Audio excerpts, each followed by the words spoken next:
Ағзаға С дәрумені жетіспейтінін қалай білуге болады? С дәрумені ағзада бөлінбейді, оны тек тамақтан ала аламыз. Бірақ кейде үйлесімді рационның өзінде бұл микроэлемент ағзаға жетіспеуі мүмкін. С дәрумені жетіспеушілігін қалай білуге болады? Жара жазылып болмайды. С дәрумені кесіп алған көгерген жердің, сондай-ақ басқа да жаралардың жазылуы үшін маңызды. Ол ағзаға теріні қалыпқа келтіретін коллаген өңделуіне қажет. Сондықтан ағзаға С дәрумені жетіспесе, кез келген жара жазылып болмайды және ұзаққа дейін қабынған күйде қалады. Тері және шаш проблемалары пайда болады. С дәрумені теріні ультракүлгін сәулеленуден қорғау үшін және коллаген өңдеу үшін қажет. Бұл микроэлемент жетіспесе, тері құрғақ әрі сезімтал болып келеді және әжім пайда болады. Тері түсі күңгірт болуы мүмкін. С дәрумені жетіспесе, ол шашқа да әсер береді. Шаш сынғыш болып келеді және жұқарып кетуі мүмкін. Тіс еті қанайды. Кейде тіс еті қанайды және ауырады. Оның себебі ағзаға С дәруменінің жетіспеуі болуы мүмкін. Сондай-ақ ыстық және суық нәрсеге тіс сезімталдығы пайда болуы мүмкін. Буындар ауруы.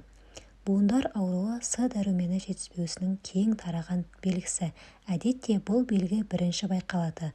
Бұл микроэлемент қабынумен күресетін антиоксидант. Егер ағзаға С дәрумені жетіспесе, ол қабынумен күресе алмайды да буындар ауруы мүмкін. Тырнақ сынғыш бола түседі.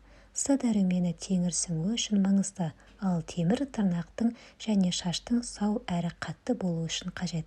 С дәрумені жетіспеген жағдайда тырнақ сынғыш және әлсіз болуы мүмкін. Мұрын қанай береді. С дәрумені ағза жасушаларының өсу және қалыпқа келу процестеріне қатысты. Ол жетіспесе, қан тамырлар қабырғалары жұқарып, мұрын қанауы мүмкін. Мұндай жағдайда мұрын жүйелі түрде қанайды. Әдетте таңертең және физикалық жүктеме кезінде мұрыннан қан ағады. Шаршаңқылық сезімі пайда болады. Ұйқыңыз қанса да, оның көп жұмыс істесеңіз де, күні бойы өзіңізді шаршаңқы сезінесіз. Бұл С дәрумені жетіспеуінен болуы мүмкін. Себебі С дәрумені жетіспеген кезде адам ұйқышыл және әлсіз болып келеді.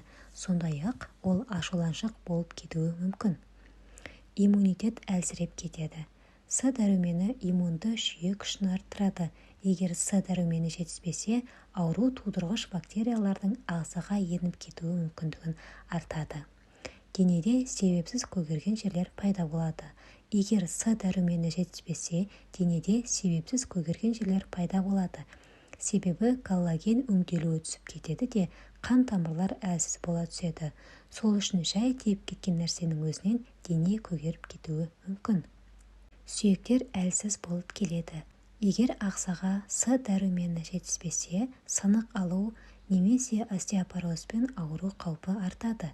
Себебі бұл кезде темір дұрыс сіңбейді де, сүйектер әлсіз және сынғыш болып кетуі мүмкін.